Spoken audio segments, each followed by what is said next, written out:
Okay. All right, it's 6 o'clock. This is a meeting of the Leominster School Committee. It is Monday. It is August 24th. And we will stand for the Pledge of Allegiance. Pledge allegiance to the flag of the United States of America and to the republic for which it stands, one nation, under God, indivisible, with liberty and justice for all.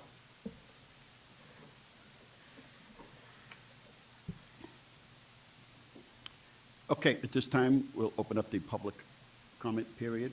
If anyone would like to address the school committee, there's a microphone right there. Your name for the record, please. And then also look out towards the online. Is there anybody online? Anyone out there in the audience? One more time. If not, we'll close this portion of the meeting. Move on to communications. Superintendent, do we have any communications? No communications at this time. All right. And student report, I would assume that our next meeting will have a student report. That's right. If not, we'll move on to item 1E is an echo for the superintendent's report. Superintendent? Okay, thank you. Welcome back, everyone. We're excited for another school year. Wednesday, we will be welcoming back our teaching staff. And then on Thursday, we will be welcoming back all staff. We're excited to have everyone back and look forward to a great start of the school year. This year, we're launching a new self-directed PD model for our staff, which our PD committee worked on all last year. We feel like it will be much more supportive of our staff learning together. To support this new approach, we're going to do things a little differently for the start of the school year. Rather than beginning out all at the high school together, this year our staff will report directly to their respective buildings for both days to focus on this new professional learning model. Last week, we had the pleasure of welcoming in 50-plus new staff at our new staff orientation on Tuesday, Wednesday, and Thursday. We're excited to have so many new teachers and staff members joining us all across the district. We have very few openings at this point. HR has worked really hard to fill all of our retirements and vacancies. And so we kicked off the year really with a very upbeat and exciting new staff orientation. The Family Information Center is now still registering students. I think today they had 80 new registrations that came in at the end of last week and over the weekend, and they're working really hard to get those processed as soon as possible so that our students and families all know this week where they're going for next week so that everyone has a really great start to the school year.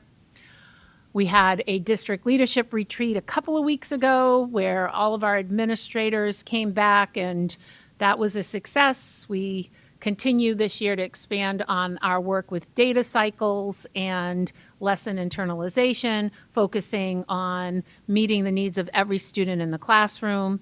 The retreat was very engaging and energetic, and the energy in the room was really high, so that was very exciting. The new field behind the high school had our students practicing on it today, which is really exciting. The work is on schedule to have a fall full completion, but right now there's some temporary fencing and our students are able to practice there, which is great. And bus routes were available today online. Melanie and our business office team are working closely with NRT so that families can access the bus routes, and there's someone here today to talk from the Beacon group who own NRT to give us an update on where they're at and also when the app will be fully functioning. And other than that, for students in grades 1 through 12, we start next Monday, August 31st, and for our students in kindergarten and pre-K, they start the following Tuesday after Labor Day, September 8th. So if you have a student in grades 1 to 12, they're coming back Monday, and we're excited to have them. And that's it. 50 new staff members? 50? Just, it was over 50. Yeah, and it's all staff, so, yeah. Good. Any questions for the superintendent? I I was gonna say, I have a question on the field, because I thought I saw like huge piles of dirt still up there. So I was concerned that it wasn't going to be ready. So, I mean, So the- what The does the field's ground ready. look like, Yeah. the turf? And So the reason they weren't ready is because we put, when we bid it out, it came back. We had we had other bid alternates in there. So because the bids didn't come in, they came in lower than we cost estimated. So that allowed us to do other things that weren't part of the bid. So they had to order other pieces and parts and lights and everything. But in the meantime, they're not finished doing the landscaping part. And we really try to put them off as long as we can because they're gonna hydro seed, and hydro seed doesn't do so well in the summer, so we'll try to hold them off till fall, till we get some cool nights at least, and then get it in there, and they'll get all that fill out of there. But we're not done yet. Still got some more work to do. and is the actual fields turf? Yeah, it's turf. And It's so beautiful. that's down. It's And the just track, hydro seeding around it. That's right. not- But there are several other things, like they built the utility room there. There were a bunch of other things that we were able to get as part of the bid. Snack shack done? Snack shacks, healthy snacks, or fruit. Yeah, so all those things are in development. So originally, we thought we could run the rough in for the lights, but we're actually able to get, because Yeah, I saw we lights. do the lights ourselves, so we're actually able to not only get the rough in for it, but actually get lights.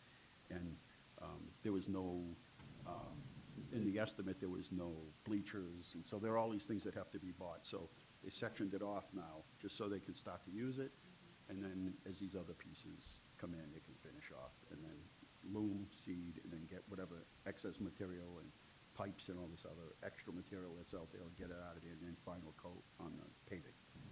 I mean, that's a good problem to have, that we can get more than we anticipate. It was, and we had it cost estimated a number of times. You gotta remember, there's a reason why nobody ever did those fields since 1963. There's a very good reason. It's just, it's wet, so we had to overcome all of those things. But I have to say, the contractor, in my opinion, did a really good job. And I think the finished product is gonna show that. So no more for our students that have to walk around the building for gym, or having to be transported somewhere else to use another field, and that's exciting. So I know we've all been waiting for it, but we were lucky to get competitive bids. When we first bid it out, it was around like 17, 18 million. We didn't have 17 or 18 million. So by shaving some things off, which then we ended up putting back in, we were able to stay within the budget. Awesome. Yeah, it's really exciting, really exciting. So remember, we had those issues of transportation, always having to transport students back to and then safety issues at Doyle when you're throwing the javelin and somebody's walking around the track, and it just, exactly, wasn't fun, and or safe. So, yeah, we're a little behind on the overall project, but we're getting a lot much more done as a result of the lower bids. So, Great. coming along. All right, any other questions? Yes? The, our school committee statement. Oh, I'm sorry, Ron. A little rusty. Feels like we were just here. The committee represents the needs of all Leominster Public School students and places the interest above all. We will exercise leadership, adhere to our protocols, and base our decision upon a reasoned assessment of all available information. We'll advocate for each of our schools and support high-quality public education in Leominster. And that's our Leominster School Committee statement, and I can say by sitting here that we pretty much have conversations that go deep into what's best for our schools and our students. So I think that is, each word is a good representation of what we do as a school committee. So thank you, Ron, for reminding me. Okay, Superintendent, anything else? That's it? That's it. All right. Now we'll move on to presentations and discussions. We're going to move on to summer school report, are we? Or are we going to wait on that one too? No, okay. 2B. You said it, not me. See? I'm a poet. Chris, see, you picked up on it, Chris. See? That's why you can't leave. I thought you were going to say I'm a poet and I don't. No, I didn't want to bring it that far. Yep. But you get it. See, she got it right away. It's from all those years of being around me and my sense of humor. Yes, I do good So how do job. we do for summer school? Thank you. How many students did you have? Total them all up together, Did not. but all the numbers are in the packets that you're getting. I'll start with special education because it'll lead into. So for the special education extended school year, as you know, this is a service that is on a student's individualized education program. Their teams look at regression data to see if, based on their disability, they may need some additional services over the summer to keep up with their progress. So we ran for 5 weeks, 4 days each week.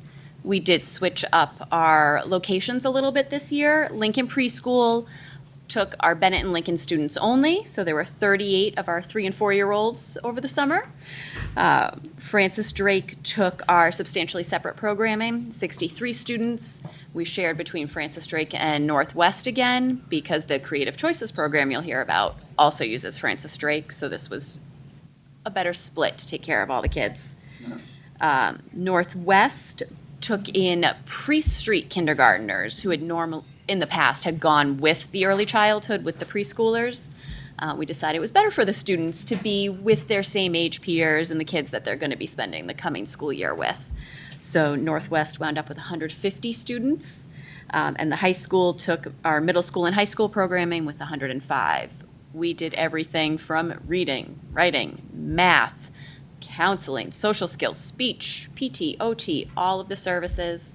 A lot of great feedback from the students that they enjoyed coming to us for the summer, and that was reflected in the fact we serviced about 30 more students this summer from last year. Great. On the general education side, we were running programs all over the district. So from K to 5, we ran a 4-week program, 2 schools hosted. So we had Johnny Appleseed, had 105 students. Now, those were students from JA and from Francis Drake. And Fallbrook had 183 students registered. Those were Fallbrook students and Northwest students. And our theme this year was Under the Sea. So we had lots of streamers and other blue and fishy decorations through all the halls, but they are definitely working on skills, ELA skills, math skills, also doing a reader's theater program and STEM activities. And then also we did identify students through the end of year DIBELS data and ran intervention groups during the summer program. So there were 55 students at Johnny Appleseed who received reading intervention in addition to the academic programs. And at Fallbrook, we had 29 students receiving intervention and saw great gains there. At the secondary level, we ran at Samoset High School. They were the host for all of the middle school students in need of credit recovery. So that was a 5-week program, and students took courses based on their need. So we had ELA, social studies, math, science. And then we also ran an English language development program at Samoset with our level 1 and 2 ESL students. And they just participated in lots of different activities. They did some field trips, also practicing their English language skills just to be ready and more prepared for when they enter the school year this year. So we had 51 students engaged in credit recovery and 16 students in the program. At the high school, also credit recovery, these are students who took the specific courses they needed to achieve credit for the upcoming school year. We had 93 students engaged in credit recovery, and then we also had 12 students in the attendance program. So these were students that were identified due to chronic absenteeism during the school year. And I will shout out Jenny Allen on working on this program to kind of fine tune it, where we had a instructor working with students where they really talked about the importance and impact of attendance on career pathways and future goals, and they made individual attendance plans for the upcoming school year. So that was a really successful part of the LHS program. And then we also ran some week-long academies, students who are enrolled for any AP courses coming up. So they were previously enrolled for the classes when they left in June. We had 71 students register to take week-long AP prep classes, just so they could really hone in on some of the prerequisite skills necessary to be successful in the AP classes. And we ran 2 STEM camps, one in robotics and one in graphics. So buzzing all over and a great success. We had great feedback from the elementary all the way through the high school level. Any questions? 71 students for the Advanced Placement Academy is awesome. Like, what is that, 20% of students that are taking courses in the fall, AP courses in the fall? Yeah, probably. Wow. Yeah. And Well done. they're so they kind of, some of them, they ran at different weeks depending on, each teacher was able to schedule their course sometime in that 5-week session, and they really were able to be responsive to the students who had enrolled in it to make sure that the schedules aligned. So it was nice. That's wonderful. So just quickly, when you add up all of the numbers, and in some cases, the same student might have been serviced twice, right? In the advanced placement, in particular, the 71, there could have been a student that's counted twice because they attended different ones. But if you add those numbers up and who we serviced for the special education extended school year, it's just under 1,000 students. And so, we worked really hard to make sure that that's completely funded so that families can access it, no matter who they are. And I will say that our advanced placement numbers were significantly higher this year because of this approach. We had a much bigger number of students who took advanced placement classes last year because we took this approach last summer, and we're just continuing to grow it. Yeah, that was the first thing I was thinking. I remember us having a conversation about how that number was much higher last year, and this kind of tells me that it's not an anomaly, that's something that's starting to turn into a trend, which is awesome. And we're really trying to advise students during course scheduling time to take an advanced placement course, because you can always take it, and if it becomes too overwhelming, you can always step back. But we'd much rather have students try to strive for a higher level experience, and that seems to be really taking hold. So. Okay, thank you very much. Thank you. We did have some more summer programming that I think Yes. you'll hear about next. You have a really good story about why you have those crutches. And if you don't, you better make one up. I better not hear some lame excuse story. I better hear something really like dramatic and tear-jerking. Give me plenty of time to develop one. Welcome. Hi. Welcome back. It's nice to see everybody. So Creative Choices is, I would say, a hidden gem in our district. And so we just wanted to highlight a couple pieces of, we had changed up a little bit of the registration piece for families because of some of the feedback that we had heard from the community. And and so we're going to let Mindy take over. Yeah. So you want me to talk about summer first? Yeah, sure. So this summer we offered an 8-week summer program. We had between 179 and 180 students in grades K through 5. And it was 8 weeks, and it was housed at Francis Drake. So during that time, we had each week we had a different theme, and we also participated in a field trip every Friday. And we had on-site activities on Mondays and sometimes Wednesdays. Yeah.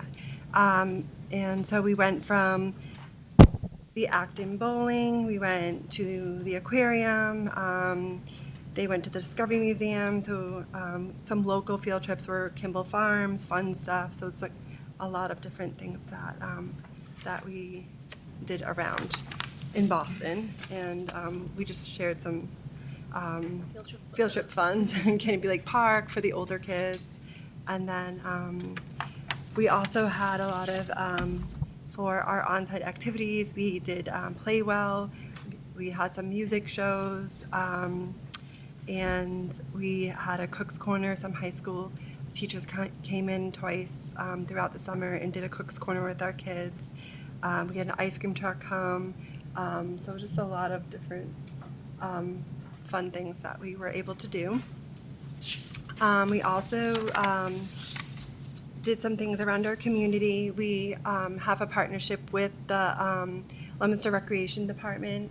And we get to go to their Fournier Park splash pad and the Leominster State Pool, which we walk to. And our 4th and 5th graders go to the Manor on the Hill and the Benchmark assisted living homes, and they play games, and they, with the residents there, they do art projects, they go in the memory care part, and they do exercises with them. So that was something that they really look forward to doing. Yeah, they love it. And then our coordinators and group leaders, they offer a bunch of different enrichment clubs throughout the week. So the group leaders create something that they enjoy doing, and they have like a little club. So it's like a little something extra throughout the week that the kids got to participate in. And it could be arts and crafts or some STEM projects. And then some building, so they come up with a theme, and then they get to offer it to our kids. So they really enjoy it. And then some pictures of them. And something that we do every year, we have the 4th and 5th grade. They sell things. They come up with an idea of where they want to donate something. So this year they decided, and they did some investigation, and they wanted to donate to the Make-A-Wish Foundation. So they sell popcorn and lemonade, and they came up with a goal of $400, and they ended up raising $1,024. And so they sent that to they got a contact from Make-A-Wish, and they sent that to them. So, and they enjoy doing it. They go around to each group, and they'll take their little pads and say, okay, what do you want for this is the flavor of the lemonade and the popcorn. So they run a little store. So that's them. All right. And then Investors, because that's a pretty good return on one's investment. yeah. So, but every year they donate to something different. So. And then, as Jenny did say, we did change our before and after school enrollment. We had an early enrollment for returning students, and they could enroll in April, and also they could enroll their sibling if they were going into kindergarten. So the parents seemed to, and they were happy with that, which was good. And then we had another one in July, so parents enrolled then, and then we're continuing to enroll new students. Currently.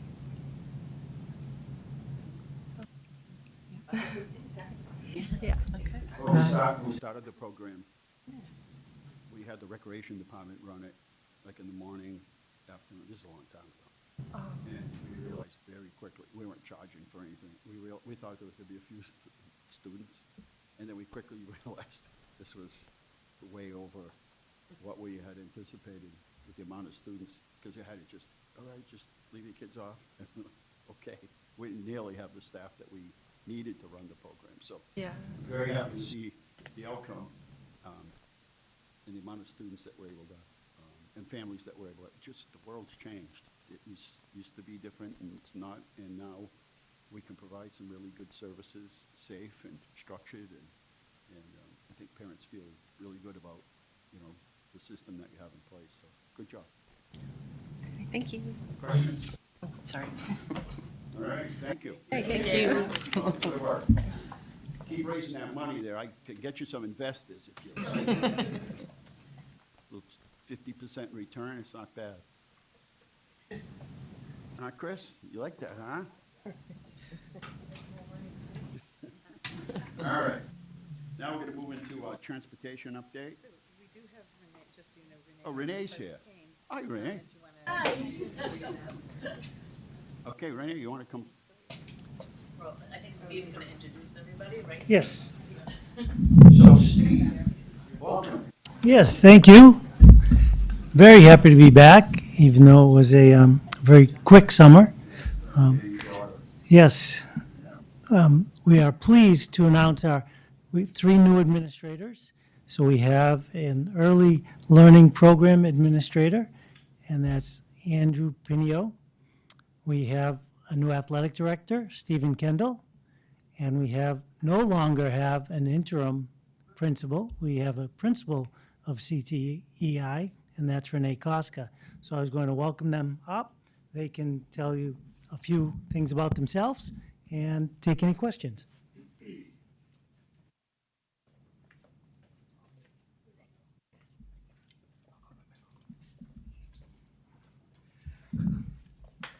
Good evening. I'm Andy Pinio.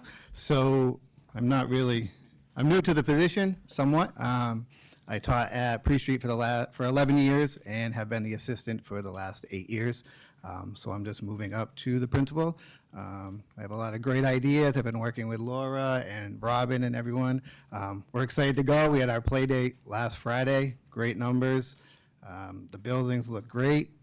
We moved into Lincoln at Francis Drake last year. That's amazing. New playground. We're working on a playground at Bennett. So a lot of things looking up. So great foundation to get started with the youngest learners. Hi, I'm Steve Kendall, lifelong Leominster resident, new athletic director, excited to be here, 1988 graduate. Previously was the athletic director at Ayer Shirley Regional High School for the last 8 years. Prior to that, I taught English for 20 years at Neshoba Regional High School. Very thrilled to be here. First day of sports was today. It went outstanding. Couldn't have gone much better than it did. Very fortunate that we were lucky to be out on the new turf field today for the first day of football practice. Looking forward to getting everybody else out there in the next week or two. But the kids were pumped to be out there, and I was pumped to see them out there. We had our biggest number of football players. According to Mr. Palazzi, it's the most we've had since he's been here, so we're at 150 football players this year. So we're thrilled for that. Our numbers seem to be up and everything. And the kids were really excited to be out there today, which was great to see. So we're looking forward to a great fall. We're looking forward to opening up this facility up here. So thank you all for your hard work on that, because I know you did all that. I'll get all the credit when the time comes, but you guys did all the work. So I appreciate that, and I know the kids appreciate it because they were, like I said, they were really excited to be out there today.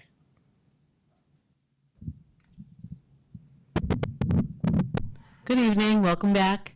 I'm Renee Koska. Many of you guys know me. I've had a lot of roles. This is my 31st year, I think, in Leominster. So I've gone from teaching to assistant principal to curriculum, and now I'm back in the schools where I'm happy to be.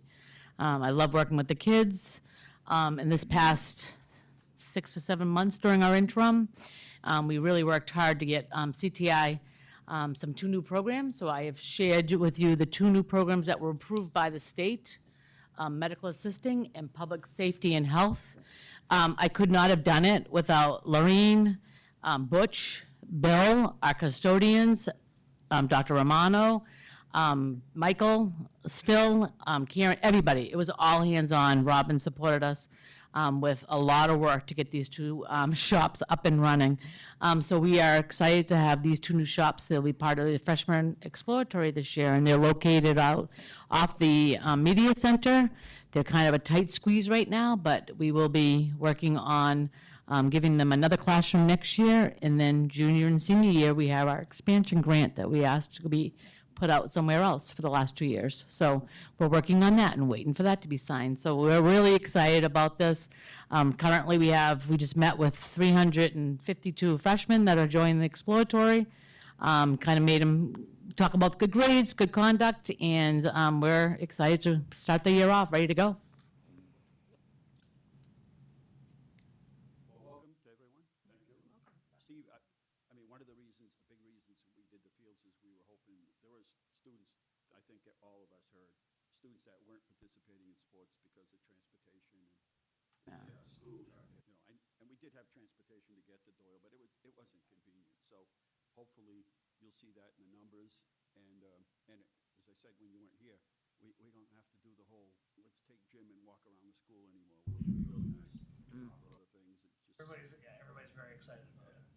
well, this should increase your numbers, and welcome to the Big Blue. I know that's where your heart has always been, so welcome. And so, Renee, I mean, obviously the trades now are become a big thing. Oh, I knew you were going to come after me. It's the first meeting. First meeting. The millionaires of the future, they say. Yes.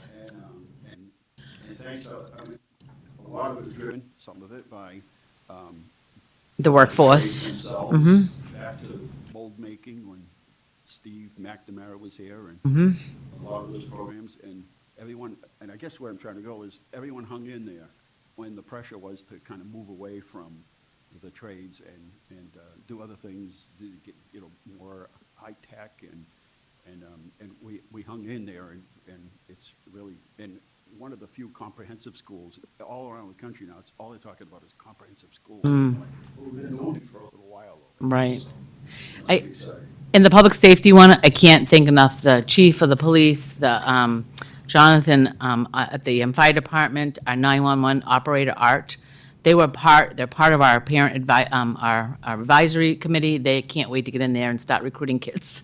And so they're really excited too. In our medical assisting, we actually hired a real doctor. And he's excited. He speaks 4 different languages, and he's been teaching medical assisting for the last 3 years at the college level, and he's already kind of hit the ground running and ready to go. So we're really excited about it. And we got that grant, which is really, that meets 2 critical areas here. Yes. It's not just Leominster, but, I mean, people that go through the program may or may not go to college, but they probably, when they take the civil service test or corrections office or state police or whatever, they should be encouraged to. And so we don't know where, but they could work in another town or city. Not, you can't hire everybody, but it's a good recruitment process for us, and it's going to be a lot of fun. It is. I'm excited.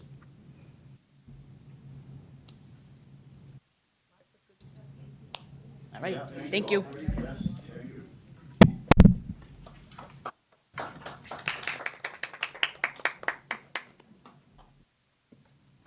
We're all living longer, and we're going to all need people out there that are going to help take care of us. Yep. Yep. And with the breakthroughs that we see now, it's just remarkable with all the, hopefully keep us alive for a little longer, see more advancements, right? I mean, it's pretty remarkable. Yeah. See what's happening. All right, now we'll do a transportation update.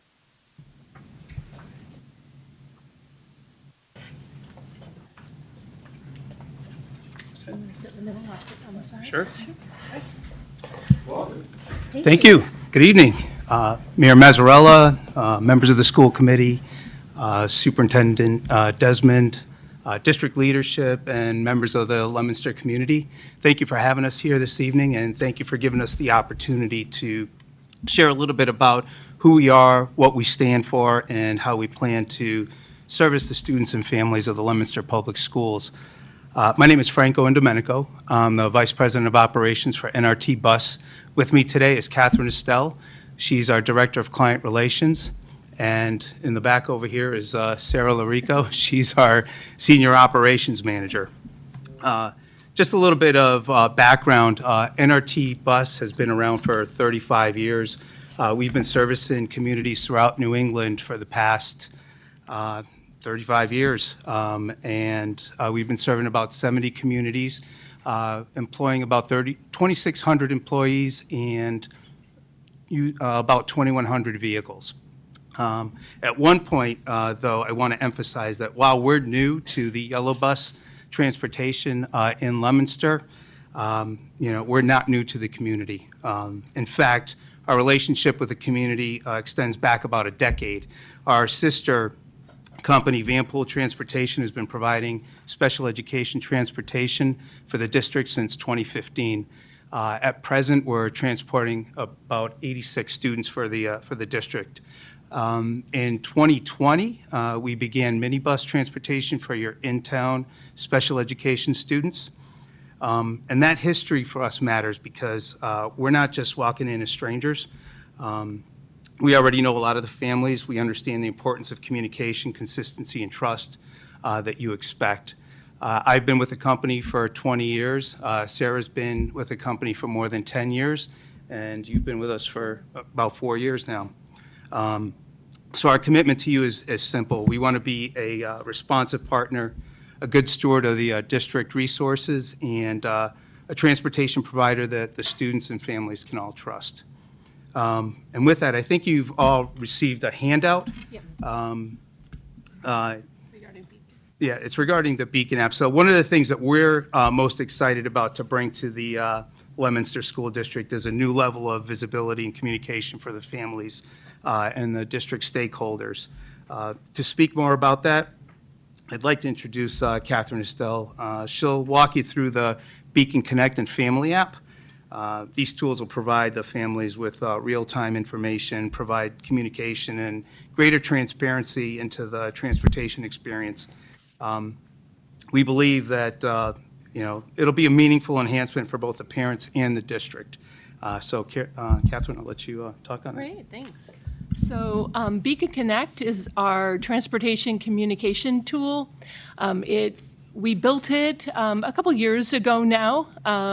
The special education department has been using it. They were one of our original rollouts with them. The reason we built it was to ensure better communication with the school districts and ourselves so that it's efficient and quick.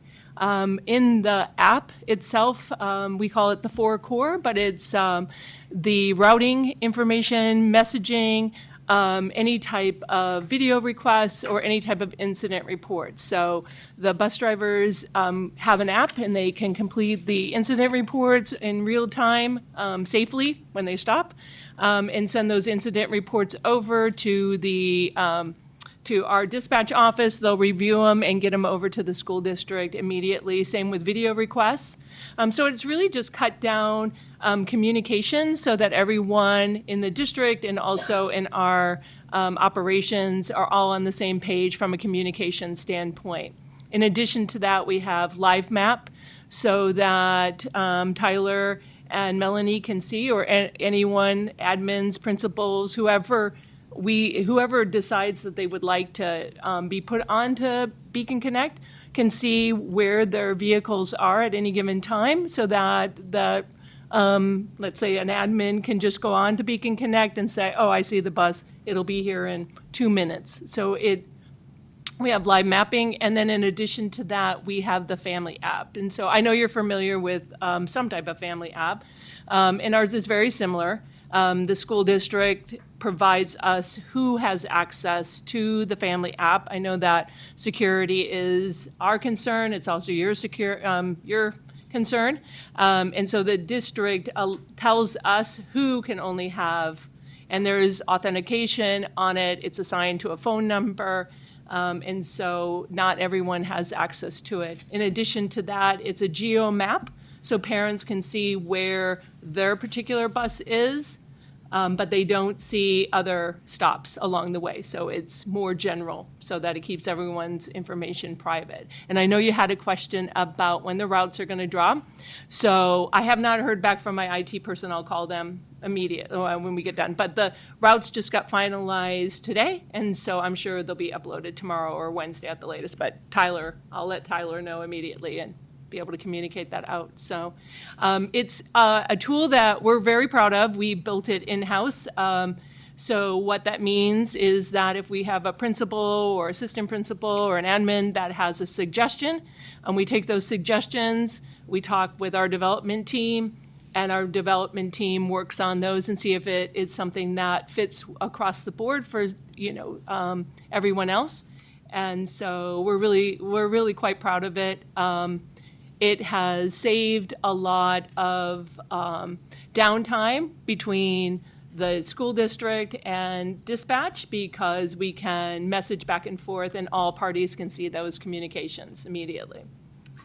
Thank you. Any questions?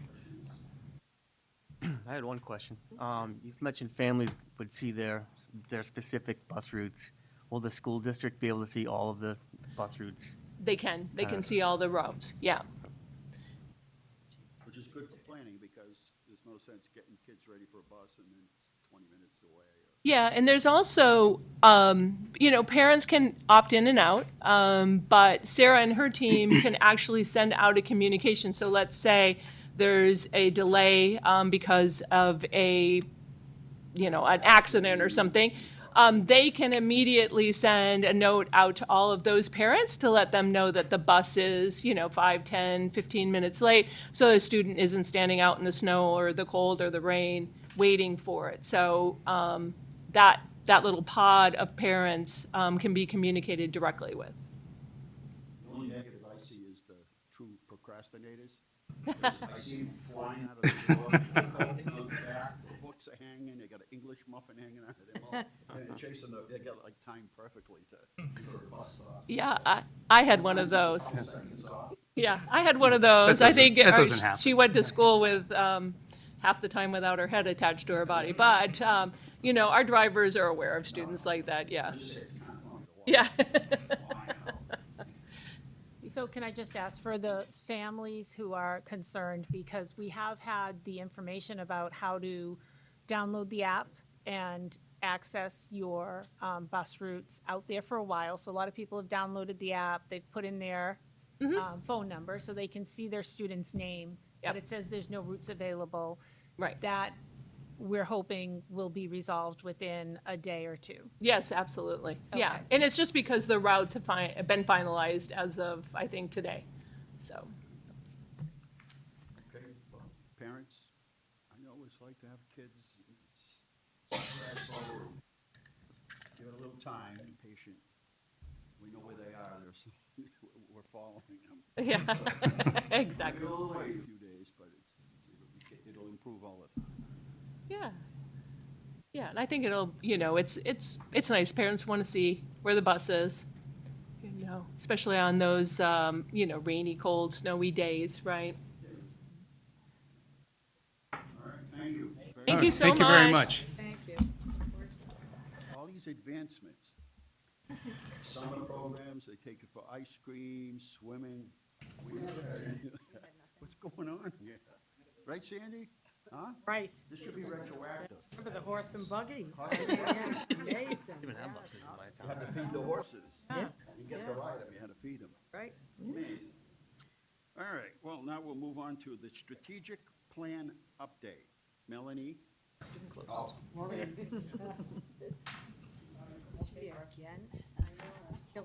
So at our last school committee meeting, we did have members of the strategic planning committee come and do a brief presentation. And so Lorene is sharing with you all our strategic plan message that will be going out on our social media sites so that our families and stakeholders are aware of our strategic plan. Before we do that, we wanted to share it here. Go ahead, Lorene. Thank you. Welcome back, everyone. It's nice to see you all. You're going to drive for me, Matt? Okay. I always like to have somebody else drive for me on these things. Now, I'm sitting up here, and part of my role, obviously, is to help everyone keep track of our strategic plan and gather data and present things to you. But this is certainly, as we mentioned the last time we were here, a district-wide project, and all of the cabinet members that are here in the room are very much involved with all aspects of this. So I'm just sitting up here tonight for the group. We have a variety of components of our planning that we want to make sure are part of this communication tool that we're going to be using. This first one that you see is our educational equity, our mission, and then the next one, our educational equity. So these will be part of all of the communication that we do to our stakeholders. You are our first group, and then we're planning to put this on the website. We're planning to use our social media to let our stakeholders know where they can find that on the website And also, we'll be specifically working with our LPAC and our CPAC to make sure that they understand where all of this information can be found, and the feedback we're going to be looking for from them as we move forward. Whoops, two back. A message from the superintendent, yes. A message from Superintendent Desmond is also a vital part of this. And so, again, when people are looking to see where we're going and what we're doing, we have our equity vision, we have our mission and vision, and then we also have a very specific, strong message from the superintendent regarding this strategic plan. To Robin's point, we had a variety of people. Many of them were here at the last session. So you see we have district-level administration, school-level administration, and also teachers from all of our grade spans that were part of this group. This past year, we spent the entire year gathering information and then working with a consultant to wrap our heads around the current needs for the district and what we could do moving forward. Some great things are happening here in Leominster, and we did not want to lose those. So you will find as we move forward that when we come here to report, we're going to be reporting on a lot of what has already been started over the last few years and is now strategically moving forward. So we asked everybody, and we did. We did surveys and focus groups. We did classroom observations. One of the highlights for this, for me, was talking with our high school students. Boy, they'll tell us exactly how they feel about the education that they have, and they have some great insight as to what could be done to help themselves and also their younger siblings or some of their younger relatives. We did do some focus group work with elementary and middle. Elementaries, again, want more recess, and they would like more ice cream choices at lunch. So we haven't gone back to them as much, but the high school students, again, are very articulate about what their needs are and what they think we can do to improve for everyone here in Leominster. We have, just to orient you to this, 4 priority areas for the district. Strengthening instruction is the most important of our levers. Students who need extra support that aren't getting it. Our students feeling like families, and our students needing more consistency are things that we've found, and we've then created our priorities and initiatives from that information. So this was led by the surveys and focus groups, along with a lot of work from our teachers and our staff members in providing us with information. So 4 priorities, not 10, not 15, but 4 priorities. And then under each priority, we have initiatives that we will be working on. The next step from those are very specific pieces that will be led by a content leader for each of the priorities and initiatives. And those people are here in the room. So every one of our initiatives has a district lead that will be responsible for the process and then the progress and then the communication for each of these priority areas. Can I just jump in for a second? Yes, please do. I think the part about making every student feel safe, welcoming, and coherent is really important from the get-go, no matter if they start here at kindergarten or pre-K, or if they come in at the 4th grade. In fact, more than likely, if they're coming coming in from another system or another state or whatever it might be, that's even more urgent that they feel that sort of comfort that it may have already been stressful for them to leave another school system. Everybody knows somebody that stayed here. Their parents or whatever for work or military had to leave in the 10th grade, but they stayed here until they finished, their high school years. Or people that prolonged the decision to move. So that's how important it is. So I'm glad I see that here, but I think that's like key to everything is is, and I always said, if the parents and the students like the principal and from everybody from the principal to custodian, you're 98% of the way there. You know what I mean? And that shows it right here, and that came from your surveys, that part of feeling included. So I'm happy to see that in there. Great. And this is all very small font, and you will have this, and then we are going to communicate this out. I don't believe that we need to go through each of the initiatives for the priorities, but we did want you to know that this was a communication tool to start with for everyone. So we've laid it out, hopefully in a stakeholder-friendly manner. We want everybody to be able to find their place in this. And when you have a chance to take a look at it, any suggestions that you have for us to make this a stronger tool, we would be happy to get them. The very last slide. Oh, I'm sorry, it's not a slide, because I can't make it a slide, but it's on, my gosh, we tried and tried to put this on one slide, and we just couldn't do it. So just to let you know that we have been very, very thoughtful about this 5-year plan.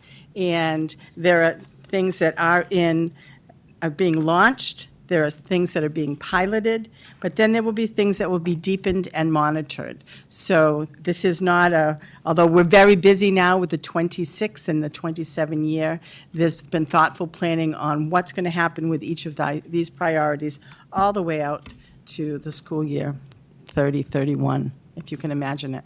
So, yeah. I don't, Robin, is there anything you wanted to add? Okay. All right. No, I was just going to say, I think it's exciting and very comprehensive, and it's really great to hear that you have involved the students as well as, parents, community, like everybody involved. I think we tapped you as well, didn't we? Yes. Sorry. So this is, I like this all. How are we using it, like measurements, to make sure that we're on track each year? So go ahead if you'd like. So we actually have a data gathering tool. And so there are benchmarks, very specific benchmarks for every single indicator here. And those benchmark dates are recorded in this greater database. And we can track every single measure on here and how much has been accomplished, how much has not, why, and what we're going to do differently to accomplish that goal if we're not able to do it the way we thought we could today, right? Because it's 5 years out. So we're really into our data. So, we have a lot of,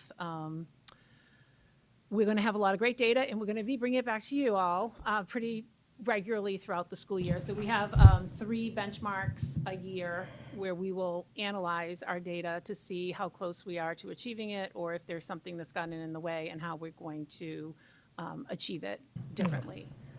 And so after we do that as a team, we will bring an update back here. Okay, perfect, thanks. So Lorraine, I'm assuming it'll be a variety of data collection Yes. pieces that you use, whether it's observations or whether it's statistics and that type of thing. It's going to be a combination of. Yes, certainly. And to the mayor's point about social emotional learning and welcoming, that's one of the areas that Robin and I were speaking about today, because some of that is soft data, and we're trying to find a way to put some real information behind it, what we should be gathering as far as surveys from our students, from their parents and such. So that was one of the measures we were talking about today. So there's measures for each priority. And then there are district measures that I'm sure you're all familiar with.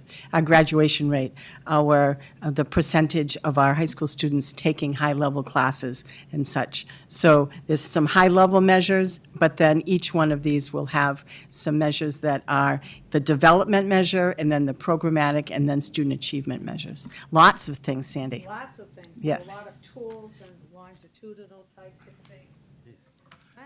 That's why they put me here. That's right. You do a good job, too. Yeah. Thank you.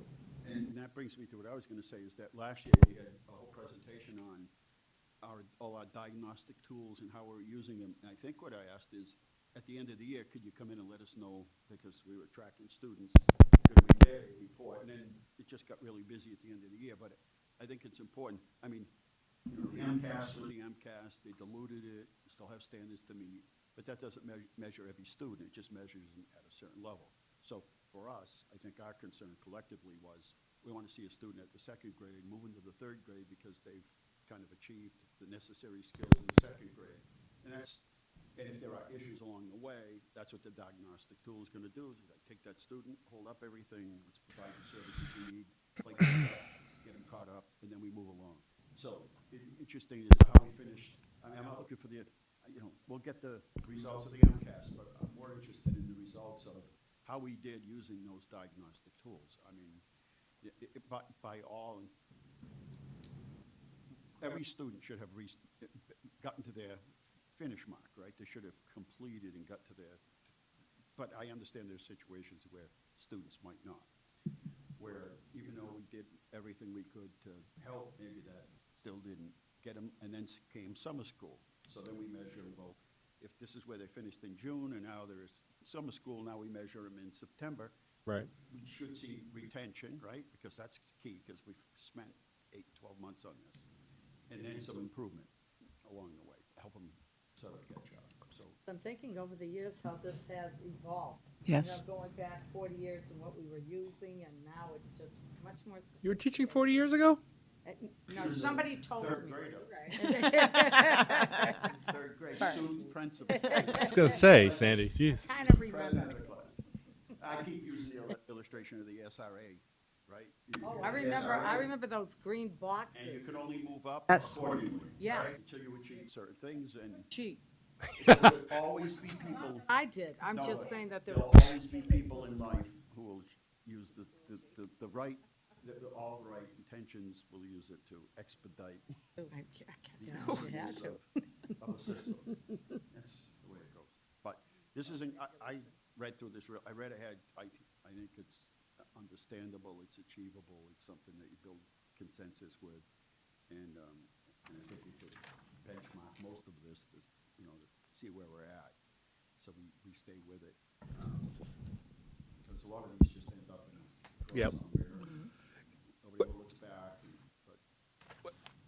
What do we think about, I mean, like, these 4 strategic priorities, and you said there's somebody accountable behind each one of these. One is, I was curious, who is accountable for each one? And does it make sense, instead of coming back once a quarter, to go through the data for each point?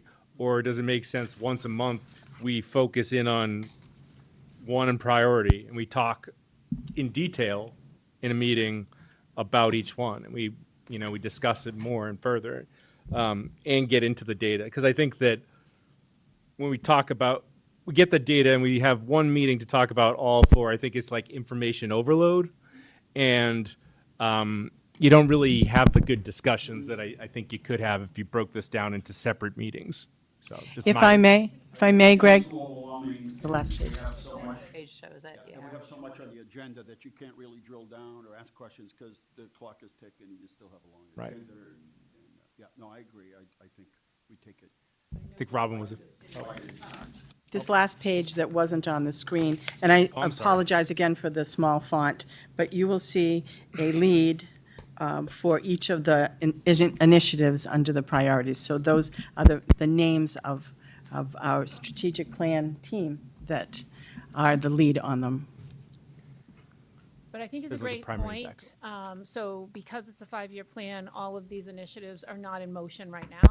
So you are right. When we report out, probably we're meeting in November to review the achievement towards the goals that are in motion currently. It won't be all of these. It will Right. be a few of them. And Yeah. so we will dive deeper into those few when we have that conversation. It won't be. I think we talking just about get all. more out of it if we Yeah. break it down. But I love that we have 4 priorities, and I think it really aligns with, or at least for me, it aligns with where I'd like to see the district moving. So thank you.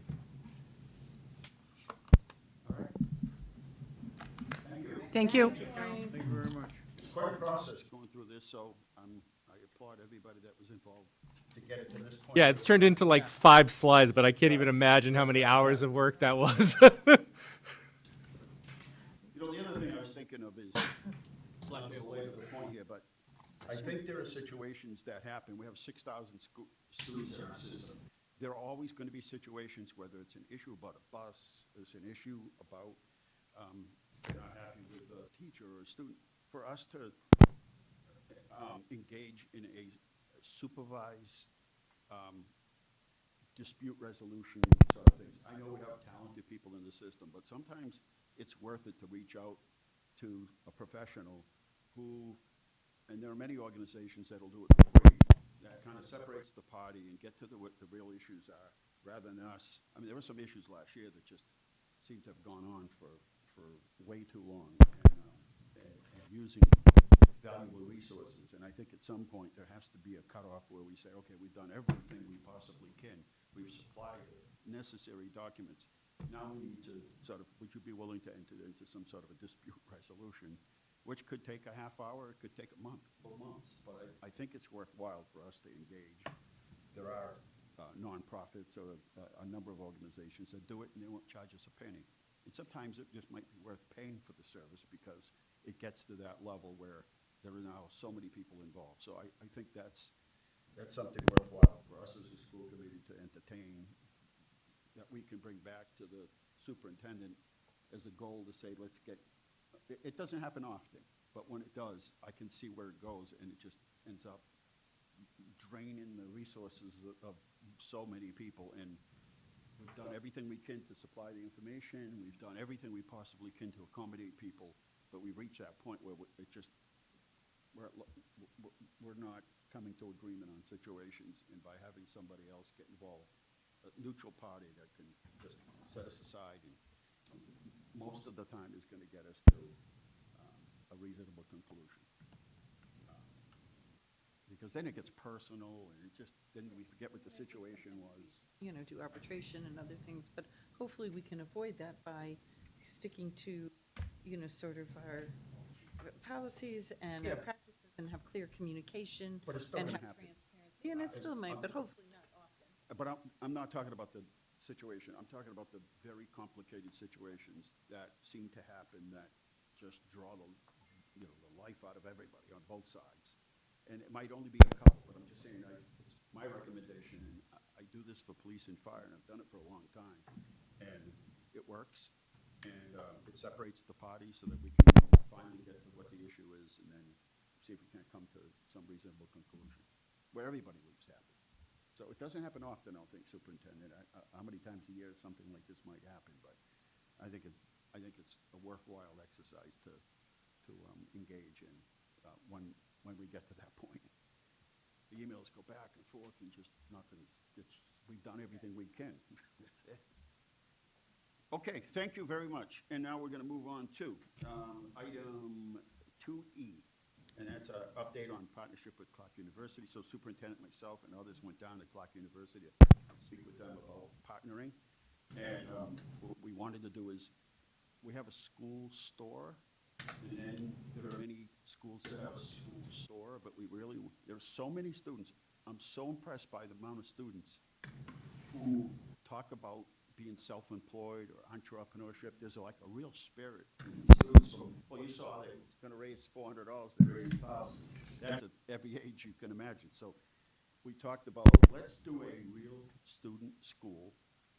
There are enough things that we generate here, products, whether it's printing. I'm sorry, take that back. I knew what he meant. A student school, a student store. Public. Where the things from CTEI, the things from the arts department, all of these things, and we get a real bricks and mortar retail store where we run it like a real store, where we get investors, where we get an EIN number from the federal government because we're going to pay taxes. I don't know, we might be exempt. But like real life, we're running a real business here, and we have to generate a profit, and we have to work with employees, and we have to pay rent, and we have to, we have investors. Real life skills, Real that's life what they skills. need. Absolutely. And we have so many resources of items to put in. Could be a student's artwork, could be Right. poetry, could be anything from our arts department. So I know the superintendent, you all been working with Clark. They were very excited about it. One of the main professors there is now the owner of Morningstar. Oh. And so he's got a real grip on retail. He understands it. So anyway, if we could get an update as to how and where that, and they wanted to start a real, an actual class, right, curriculum? Okay, good. So I think there are two avenues that we've been exploring with Clark, and I think the first one would be attached to the conversation that you're having here, the discussion about actually having a store. But we wanted to reach out to the School of Business to see if any of their MBA students might be interested in mentoring our CTI students as a first step. So that is something that we're exploring right now, working with Principal Koska, and a new contact at Clark MBA. And we do have a new business instructor at CTEI this year. So that's one avenue that we're looking at in terms of trying to get our students ready to take on the responsibilities of, running an actual store. And that all goes along with financial literacy. Absolutely. Because if you look at the research, Massachusetts, as of 2 months ago, was only one of 7 states that does not specifically require. Which is what I've been saying for how long, Right, right? long time, financial literacy. That's all, this is all part and parcel of that. And they needed to get into certain schools too, whether it's a 2-year school, whether it's a 4-year school. We could all use some financial literacy. Say we need an adult education on We that. could all, well, look how the world operates today. You think you're signing up for the $35 a month cell phone plan, and then you get your first bill, and it's like, what happened? What happened there? Oh, well, there was activation fees. But I thought we were already to that point where we were all set. The goal was, when we last left off, when the city part of this left off, is we were going to have a curriculum ready for this year. So then, Did that not happen? so the other one, the entrepreneurial class, the course that it was offered by a Clark professor, so that was something that we were looking at. But right now, for our early college partnerships, we partner with Fitchburg State University and Mount Wachusett. And so finding the partnership matching the college with the adjunct professor's course is a little bit of a process. And so Honestly, we started this a long time ago. We were supposed to already have this in place. This wasn't supposed to be, so now we're like gonna start over when we spent a lot of time, people on the city side, economic development, with the people at Clark. And it was my understanding, we were like gonna be ready to go to offer a curriculum to our students in September. So I'm not sure what happened. Now we're talking about exploring things when this was already supposed to have taken place.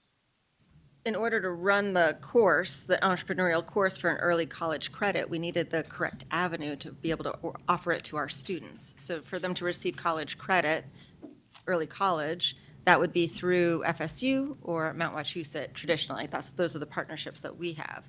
So we started to see if we could, and we had a course and an adjunct, like a professor that was interested in perhaps teaching it through that avenue. But there's that part. When's the last time somebody talked to Clark? Today, yesterday, and Friday, June.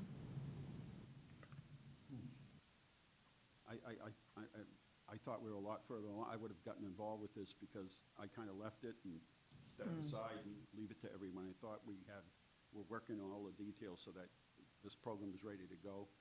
Because, just so I explained it, so I wanted to do the student store, and then what I was advised by everybody is, well, we should offer the program first.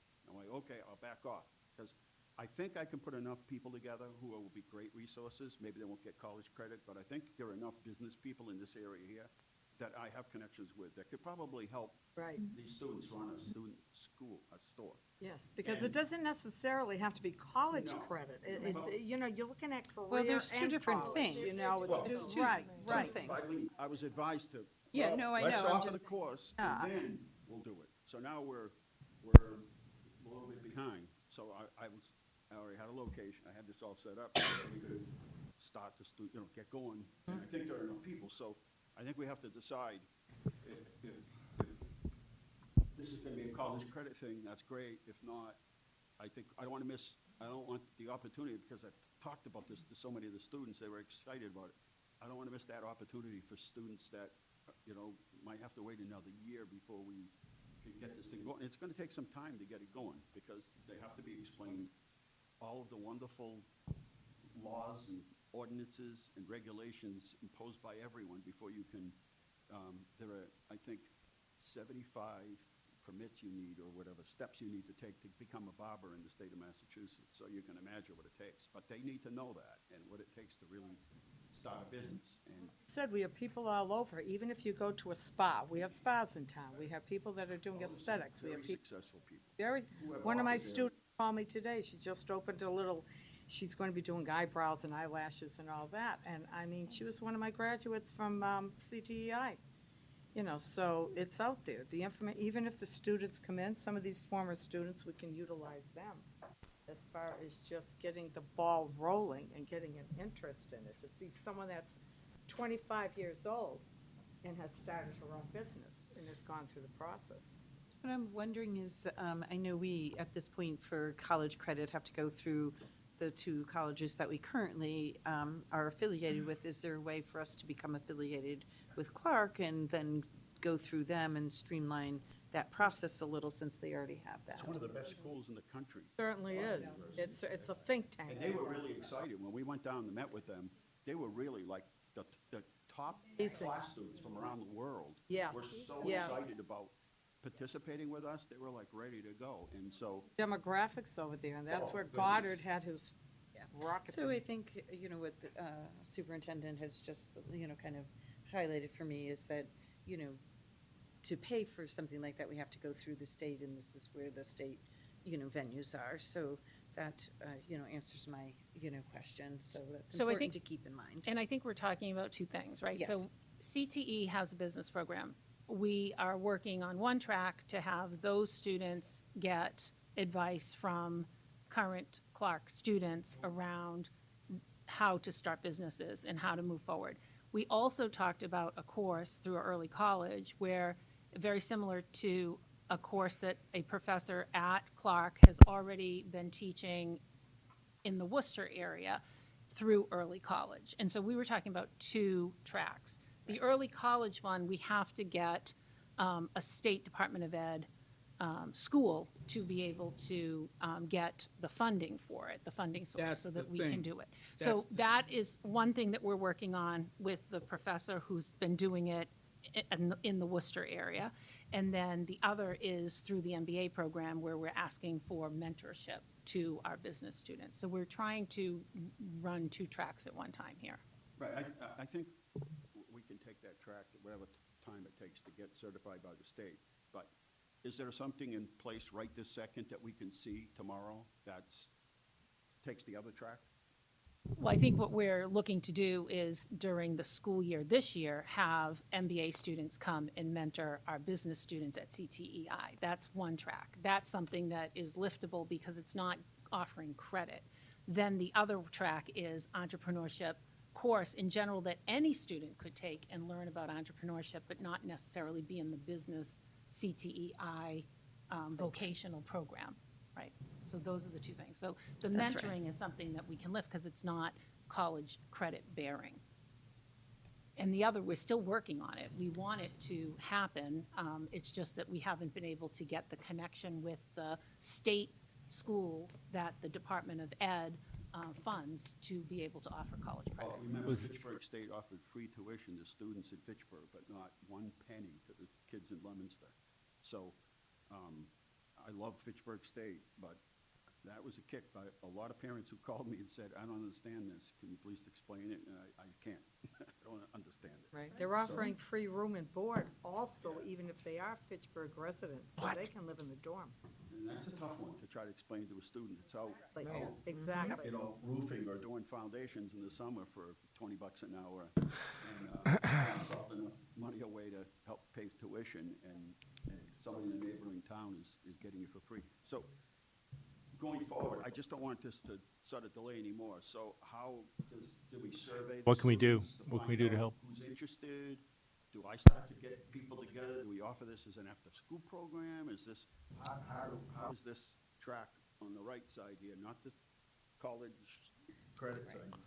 how do we get, You're talking about something even different than the mentorship, because you're talking about an actual store, which is So- even different than the mentorship. we're gonna, Well, we have a school store Yeah, here, we have but an you're talking online about presence, but we were moving. hoping to get the MBA students to be able to help advise those students to make it. which is what I suggested in the beginning is, hey, we're gonna do this, can you get some students and faculty to help us out? And they're all excited about it. We're But working towards that. This is awesome, really good. And then we lost, then I kind of stepped down, like, okay, no, that's a good approach to take. We don't have to do it this other way. And now we're here, and it's gonna be September next week, and we're not, like, ready to go. So how, is there gonna be a survey amongst students to find out who's interested in helping to run the student? Is there, is one of the staff here at the school department the lead person on that we can work with on the economic development side? To open a store aside from the store that we have here, to open a new store. I think that we'll start with our new business teacher to find out if she is interested in being the advisor for that project. So she's coming on new with us this year, alongside. So- Because we're moving on one end over here on the economic development side here, thinking that we were here, and then I got asked this question the other day, and that's why I asked to be put on the agenda. And then I heard we weren't like ready to go here from Clark. So it sounds like there needs to be a separate meeting outside of this Yes. to get more information in detail and figure out, sort of what are the timelines, the various options that are available. So I would suggest, Mayor, spearheading, from the school committee side, and maybe one or two people Yeah, from the anybody school else that's committee. interested in this? be if it gets the involved, blood I know. boiling and you're excited about it, definitely, because. I don't know if you're interested, but you're one of the CTEI. Well, there's two parts here that we're not addressing, or maybe we were afraid to address it, I don't know. One is funding. She talked about it, and I think Robin talked about it. Funding, seed money. Secondly, sustainability. It's all well to talk about having a nice little, we don't have anything yet. Do we need a brick and mortar place, or do we already have a little store there and just build from there going up? Right, You I know, think that's what the The smaller road, the group road can to kind hell of is paved with good dive down intentions. into. You know? Yeah, the focus group definitely needs to think about all those All those things, things, yeah. for sure. And know what the options are, because, unlike Dean, who was intimately involved, most of us, I don't think anybody else was, involved, so, we still have to do a little catch-up on what are the various, Because options. as she was and, saying, she was what are saying, the there was, barriers and what's realistic and not realistic. as she was saying, there was somebody who was willing to learn or to help to teach. And you have to figure out how many people do you need to get started. Do you need one person, two people, or three people? Well, that's what a business plan is. Whichever way you want to dress it up to make it run. But you have to decide how you're gonna build it and how you're gonna make it run. And the big thing is funding. Funding. I can't overemphasize it. No matter how you dress it up, it always comes down to buku, buku, buku. Where do you get it? How do you get it? And how do you spend it? And the other part is sustainability. Well, that's what It's your as simple as that. That's what your business plan is. Whichever way you want to dress it up. If you want to start out small with that place over there and build it, Started small. Well, we've got to move, and that's why I put down here, specifically, choosing to compete. On the city side, we've adopted this new plan, choosing to compete.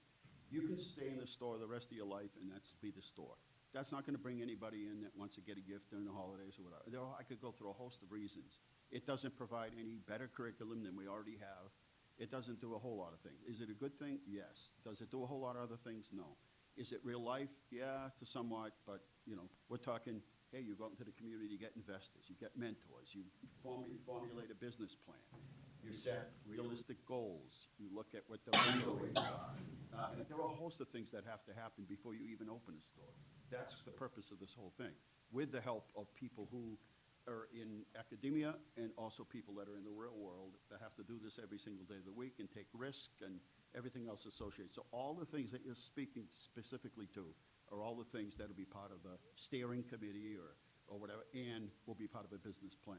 But you need the plan first. The plan will take And not us- only that, but let's not forget that you learn through this process, Well, that's the whole point of it. right? right. I mean, there's learning in just doing it, Yeah. you know, fail fast. And you also have to be able to find a place or somewhere, somehow, that has a template for this. You can't just all of a sudden, poof, wiggle your nose and all of a sudden it appears. Oh, that's what we got the Clark kids Somebody has for. to have a template for Right, this. right. The MBA people can help with, the business plan and those kinds of things. But I do think, it's something that we need to follow up with, but I think we're not going to Yeah. get We're not going to solve it tonight. separate If we meeting. could get the person's name and sit down with them and the economic development firm, as we've been waiting. Yep. So, and then we could decide if that person's interested or not. If not, then we take another avenue. But I think the overall goal is for us, for us, I mean, we do enough things here that we should be showing off to the community. And they shouldn't have to come here. I mean, they come for the food, I'll tell you that. There's never any problem getting people to come to the restaurant. But for other things, I talk about it all the time, and they're like, they do what? I'm like, yeah, they do, this is what they do.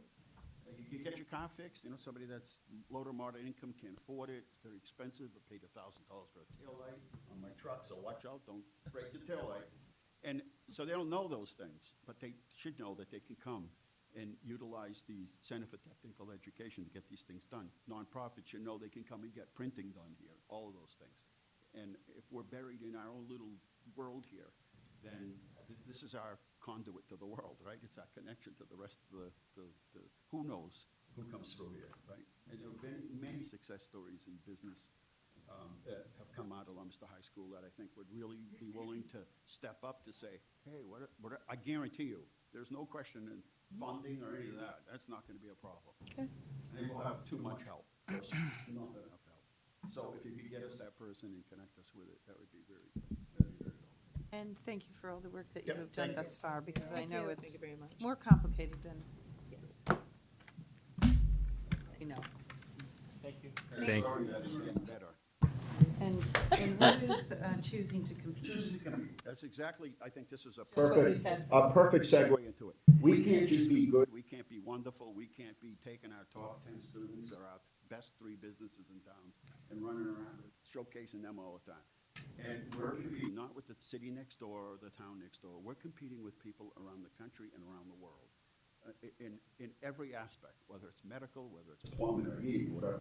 And so our approach is that we're constantly having to reinvent ourselves. We're constantly having to look at how we process information, how we run ourselves like a business, like most everybody here works for a business, and you know what it's like every day when you get the charts out and everything. It's like, yeah, we've got to be here. We're here, but we got to be here. And how do we get there? And so choosing to compete is, we've been fortunate. I talked to the superintendent today, our numbers are good. But around the state, people have rested on their laurels and they have lower enrollment. They don't maybe take in school choice.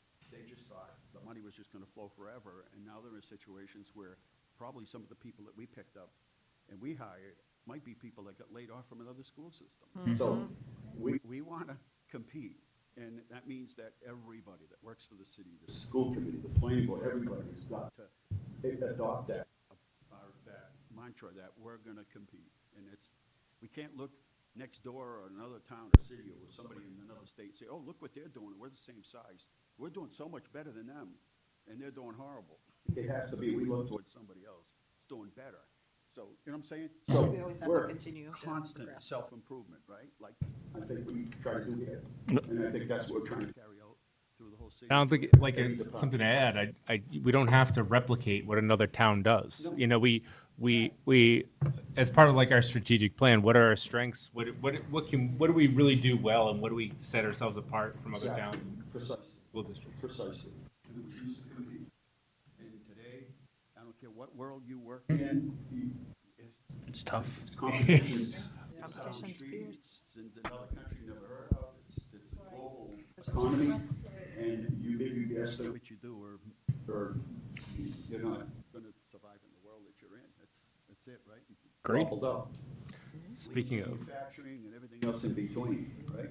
Profit margins, and debt ratio and everything else that's included in there, and what's your profit margin at the end of the day?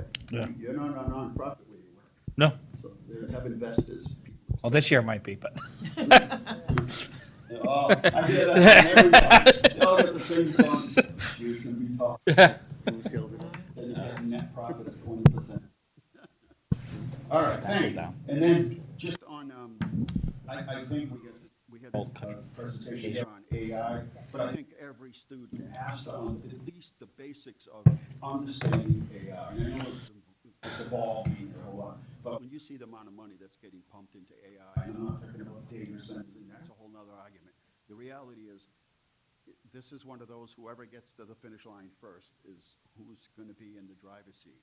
And so our students have to understand the good and the bad. There are going to be some pieces of AI that we really don't want our students near, but it's the evil part of it. It was the same way for the internet, it was the same way for a whole lot of tools, I guess, to say, right? But I think if we need to start to get that information out on the good and the bad, because it won't be too long before we're adopting policies about AI and how it's used in reports, but also how it's used in, we're talking about phone policy tonight, right? Geek Squad up at Best Buy, because that was an issue for me a couple of weeks ago. Uh-oh, let's not. AI. It did not know what I was asking. I do not know what it Every was time you saying. call anybody now, AI Yeah, answers, AI. and they don't know the question or But the answer. we're at the It's not- beginning stages. Fabulous. Sadie, we're at the beginning stages, and it's going to improve. But it's also going to, the evilness of it is going to dictate a lot of this too. So I think our students at least have to understand what is AI, what does it do, and for us to continue on as if it doesn't exist is, it's cheating them from it. And I know that we had touched on it last year, and we had a presentation on it. And I'm not saying everybody has to be part of it or even engage in it, but the 79% of everyone that does a search today is bypassing the Google and is going to chat. Yes. Simple as that. That's today. We're not talking, and it's just in its infancy stages, right? The money that's getting pumped in this thing is unthinkable. But if our students don't understand, we're not doing a good service to them, right? Great. Does the school department have, and you're asking for a proposal, but do we have one yet, or this is on the agenda for us to get one? Yeah, just a conversation, that's all. So I didn't know how we whether do there was a that is up to presentation. the superintendent is that, how do we move forward to include it? Because I think what we need to do is, everyone needs to see the movie Space Odyssey. And look at Hal. Yeah. Talk about Hal right now. It's as simple as that. You don't know who Hal is. No. I haven't watched Space Odyssey.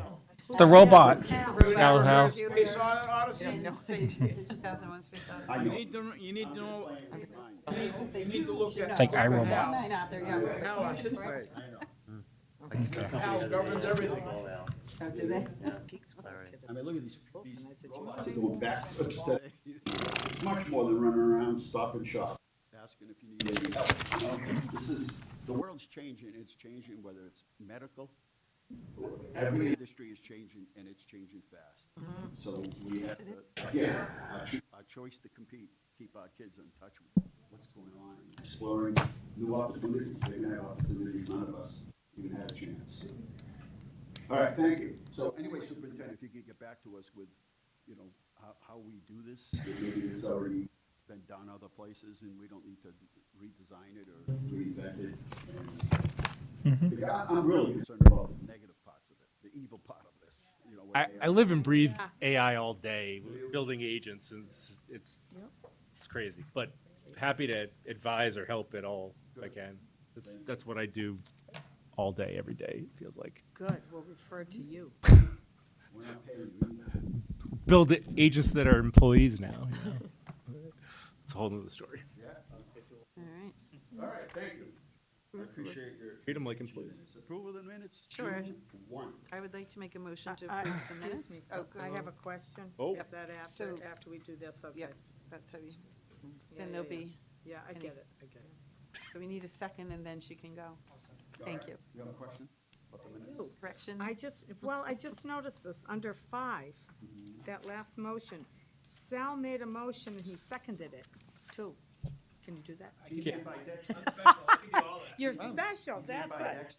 Notice he's bidextrous. Wait, which one? See, that wasn't that good catch? was a It good just catch. not- Yeah, I know. I was He can pitch the ball and then catch it. at So the the same last time. one, Sal made a Talent. motion Alright, to so- approve 2 overnight field trips. Yeah, I was just curious if you could do Does that. anybody remember who? Sal's agent. Like it's a AI agent, you know? Remember who Have to go look. seconded it? Deal, I just wondered, have No, we it needs to be changed? changed. So amended? No, we We've did. amended that, we'll amend it. All in favor? Nice catch. Opposed? Kind of a moot That point, was didn't they a already go total on the field trip? That was very Bit of impressive. a, really wanted to go on No, we put that in there. bit of a moot point because they already went on the trip, but. I See can't if wait to anybody see. will pick up on it, right, Chris? Wow. I'm really Just happy wanted to with see my. if anybody's paying attention. And was gonna then- say, yeah. You get an A. Thank And he you. put that through First one. ChatGPT. No, B plus, because as Bob Sabatelli would always say, you Yeah. can always do better. Remember, Attention you to can always detail. do better. You Yeah. never give an A. You can always do better. Drinking my water. All right, we'll move now on to subcommittee reports, policy subcommittee. We did meet today, and we approved for the first reading of the meal modification policy. So we would like to take a vote on that, and we also approved the student handbook, all the corrections that were made. All right, so you can make the recommendation. for Yes. motion. Yep, so I make a motion to approve policy EFBA, which is the school food and nutrition meal modification. This would be the first reading. All right, second, any questions? If not, all in favor, signify in the usual manner. Those opposed? Thank you. And now we're going to finance updates, warrants. Oh, we don't have any, huh? You didn't spend any money? Handbooks, so I make a motion to. Okay, approve the handbooks, you did them separate. handbooks Because we do want to ensure that students get them immediately, All right. their families, and Second. the corrections. Second, any questions or comments about the handbook? I expect everyone will be spending their Labor Day weekend Reading it, the absolutely. handbook. Okay, all in favor? Those opposed? I did it once. Did you really? I only. Both. Good. Faster that way. He was checking the checker. All right, thank you all. Thank you, Eileen, and the committees. We'll now move on to finance updates. Yeah, we got a lot of warrants to read off. Spending binge this summer. No, I don't know. I took the summer off. So we've got warrants and we've got grants and revolving for 2026 and 2027. So we'll start off with general fund warrant number 46. This is fiscal year 2026. Warrant 46 totaling $3,451,198.43. Warrant 47, $767,274.47. Warrant 48, $3,235,823.56. Warrant 49, $188,475.07.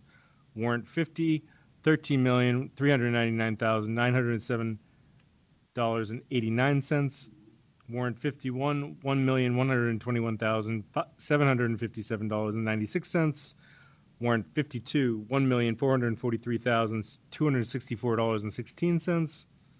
Warrant 53, $540,070.44. Warrant 54, $5,539,956.16. All right, grants and revolving for fiscal year 2020. Do these first, if you don't mind, make a motion. You wanna make Do 'em- that, yeah. and then grants and revolving, keep it separate.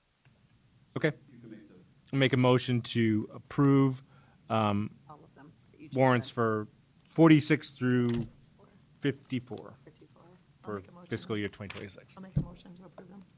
Second it? Second it. I made the motion, but. I'll second it. Second it, okay. any other questions? Second. Okay, all right. Those opposed? Thank you. Now we'll do grants. Grants and revolving for 2026, we got warrant 46, $367,120.22. Warrant 47, $528,692.92. Warrant 48, $392,272.89. Warrant 49, $66,566.77. Warrant 50, $845,139.46. Warrant 51, $699,286.59. Warrant 52. $225,110.90. Warrant 53, $0. Okay. And warrant 54 is $260,052.48. Make a motion to approve. Motion is in a second by Sandy. She's so anxious to make a second. She was, yeah. Please note that, Chris, that Sandy made. Got it. Beat me to it. Right, not Sal, he's Even done though that. she was fighting with the geek squads. Oh, God. Probably have a warrant for your arrest at this position. All in favor? Those opposed? Thank you. And what else? We have the 2027? 2027 general fund. Warrant 1, $0.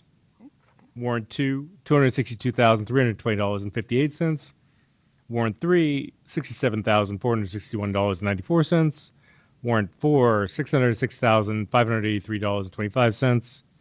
Warrant 5, $485,729.22. Warrant 6, $833,407.11.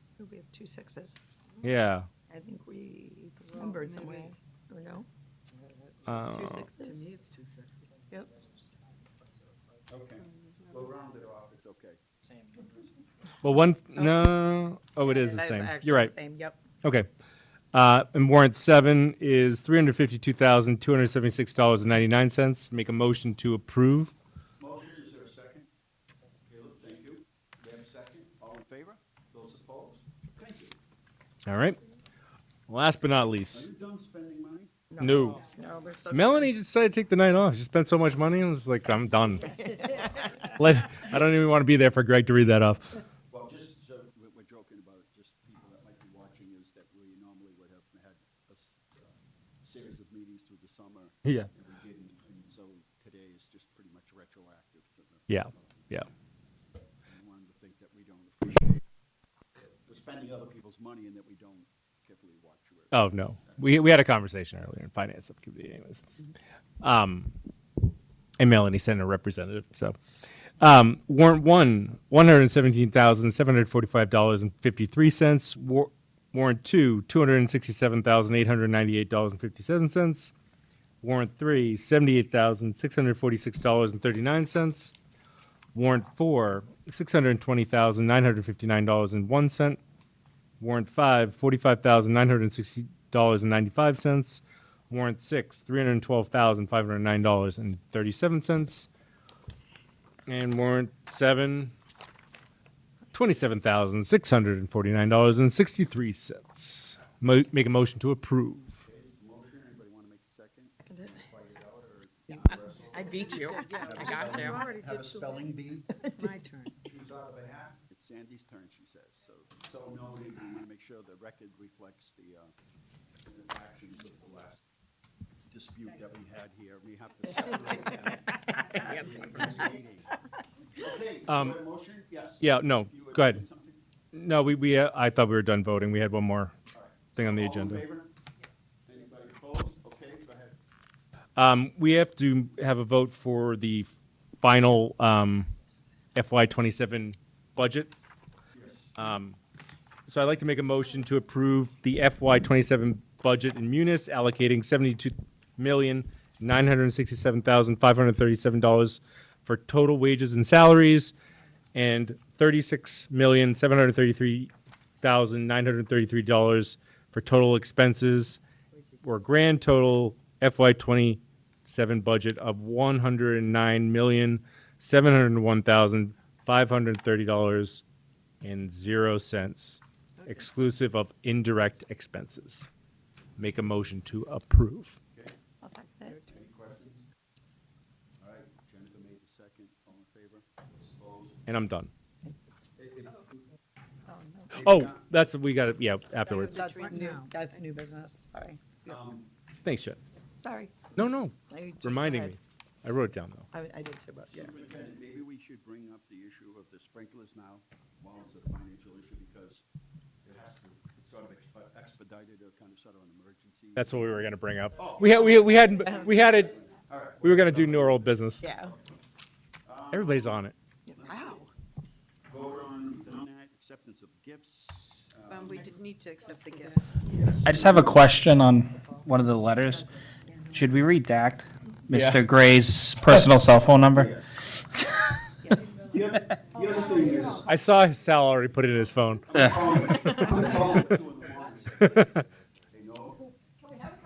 It's probably his agent.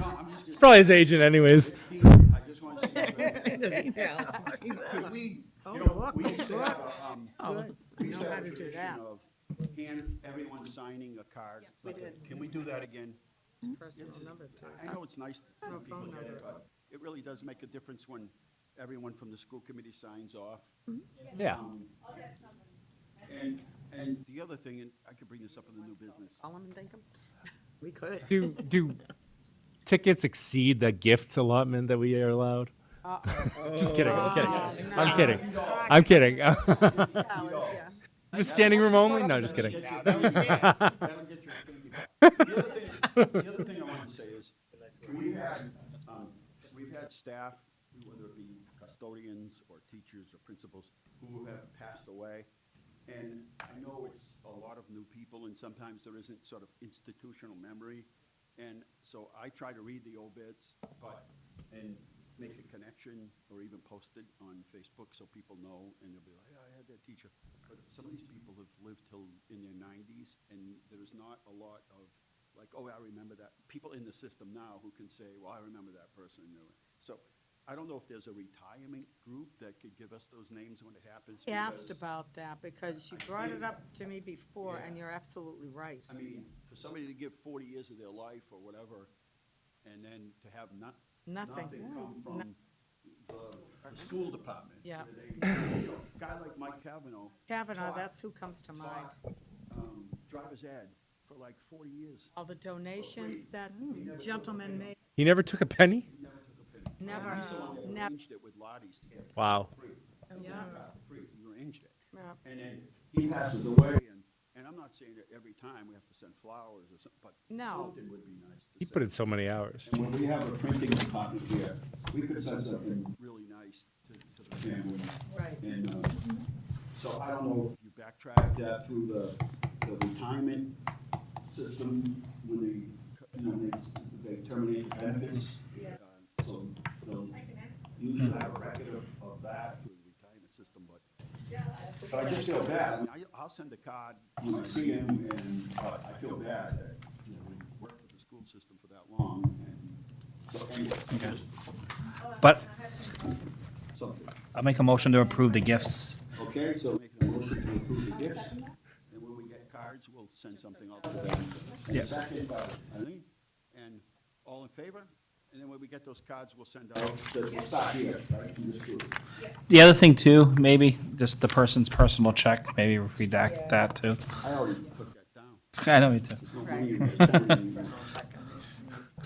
All right. Right. Has their, Reading meal modification policy and the acceptance of the student handbook have been done. We're going to now do the approval of the 403B vendor fidelity. Fidelity. What are we approving? who's approving that? Yeah. What am I approving? It's for, it's retirement, I think. I know. Thank you. We have several 403B vendors. 7? No, I'm getting there. Sorry. So we have several choices for 403B vendors. We had a request to add Fidelity to that list. You should explain it to everyone and anybody that might be watching what a 403 is. Okay. I'm not a financial expert. A 403B is similar to it's a tax sheltered annuity that our employees could invest money in. It's voluntary for them. And so they have some choices. And one member asked, and then followed up by several other members. We had 7 requests to add Fidelity to that list. And Christine did some research and found out that it is possible to add a vendor, but they need to be approved or voted on by school committee before we can add them. And so it's we had the request from the teachers, that, like I said, 7 of them. And so we are putting that forward to you as a group to vote for that. Giving them more choices. So, once the stop 7 more teachers come in and say, I want Aetna or I want XYZ company. So what is the policy, and why don't we just go out and put it out to these companies to see what they offer, like a bidding process, and then we award it according to who, is this the way it works, is people request it, and then we, go ahead. Some school committees had a number, but they wouldn't put them on there unless they had 5. Some cities wouldn't do it just for one person. And we have 6 other options, right? Yes. And so this would just be adding an option And we have voted before on them. on another one that was requested about 20 years ago. Oh, I remember that. That, yeah. Yeah. Remember that? No, I don't remember it. Yeah. We got one in the city. We have one. That's it. I mean, I guess I don't mind people having a choice because, I guess if you already were, banking with somebody or already had a Right. It's more work for the. Will work so they don't, Do the data process. they don't want No. I'm just saying. So we have a system where, which stops 7 other people from coming in when there's another one. Right. Things like that. Well, it's their money. So it's their money, it's up to them to. It's their money. It's up to them. I would be. I mean, I'm personally fine with it, but. But I do think we should have some sort of policy. Fidelity is part of our community yeah. and gives back to our school system. So is it Fidelity Investment or is it Fidelity Bank? Yeah. Is it the bank or is it Fidelity Investment? Investment. So I guess, what I would like to see is policy to sit down at some point and discuss, so how do we do this? So we don't end up with 15 different companies every time somebody comes through, because there are plenty of companies. I could bring the policy from another district because I did look. Oh, good. We didn't have any. Okay, so why don't we put that on our policy agenda to come up with a cap at some point? What's but- the rate of, is there a way of finding out the rate of return? Use AI. Oh, that's No, not, that's, that's up to the individual who's investing. We're You just could- giving them the option, it's up I know, to them but whether. if you're talking about a vendor, I mean, you're talking about Fidelity, then you're someone else saying about this, that. I asked the best question. Yeah. What's the rate of return? My did goodness, ask the why is that such a It's not. big thing to look at? You did. What is, everyone always asks, what's the rate of return for this? What's the rate of return? It's just a simple question. You could What is the rate of probably return? AI it. Return is based on the investments. Okay. So you can be very risky with your investments, or you can be very conservative. Put and out- invest it in has to paper be- towels and toilet paper, and you're pretty. Said black and white. No, it doesn't. It's up to them. Just nebulous. So each person decides how they want yeah. their money invested. Their money, exactly. It has to be written in black and And, white. With the and vendor. it's and Ronnie, it's voluntary, so no one's forcing them to do that. I'll second it. Second, and we'll now get the policy from another, other community. I did second it. Only once, though. The real sale. The real sale. Not twice. The trophy sale. No. The reborn. Second today. Okay, all in favor? Thank you for 403B, and now we're going to move on to do an old business caps information update. Sandy, the Yes. floor is yours. Think, Chris, you forwarded the information given me about a month ago. Yes. And then tomorrow is the big kickoff at Great Wolf Lodge. Nice breakfast. Really? Ooh, Very nice. You make sure it's nutritious. Is it open? Of course. Sure, why not? There are like 200 people there, come on. Really? Yeah, they bring them all in and Nice. place, I do not like it. You have to take a shuttle to get into where you have to go. Oh, yeah, they charge for parking now, right? Great Wolf, sure, yeah. You could Harsh. walk, Sandy. for the fundraisers, I've gone to fundraisers up there and they have a shuttle, and the shuttle. brings Because they it up. charge for parking. Maybe it's. Oh, yes, they do, yeah. I'm not gonna. All right. We'll leave the. We talked about Best Buy. We talked about The Grable. business plan. Okay. So I'll let you know next month what happens. Doing a great job. HR report, is there anything other than the 50 people that we've hired that you want to? Welcome. There was quite the list. Hi again. I'll be brief. You realize the sun went down, right? I do. Last time we were here, so I got at 9. All right. So, yes, we had over 50 new teachers, but since July 1st, we've hired 94 individuals across all the positions, so paras, tutors, custodians, secretaries, all the positions. You met 3 that we hired tonight for admin. We still have 60 open positions. However, of the 60, 26 have higher recommendations in. We call it a gold form. So we're just doing the background checks, the queries, those kinds of things. So those will be in process. We did really well in the summer hiring. We only have 10 remaining teacher positions, and those are the, I'd say, more difficult positions to hire for: severe special education, moderate disability special education, EL teachers, and so, but we are chipping away at those as well. And so, in general, very successful hiring. I would like to thank all the people that assisted, because we got an early start on it. And Mary, you alluded to, we did capture others that may have separated ways with other districts, and so that early hiring certainly helped us. And so, very successful so far, but since Thursday, when you received the information in the packet, till today, we hired 16 additional teachers on that list. So they were progressing through the system, so every day, and so, yes, so that's the update. If you have Thank you. any questions. Are we in a better position this time this year than last year? I didn't review last year's numbers. I was curious. Well, we had a lot. Yeah, I know, yeah. I thought we had a lot more open last year, so, no, that's fine. Thank you. So HR didn't take a summer vacation. That's basically what you're saying. Yes, I was fortunate enough to have some days off of poor golf and time with friends and family. There you go. All right, and now Superintendent, do you want to bring up? Yes, so you're going to talk about those sprinklers? Yes. Perfect. Yeah. And then I had a couple of quick things, but go ahead. Okay, great.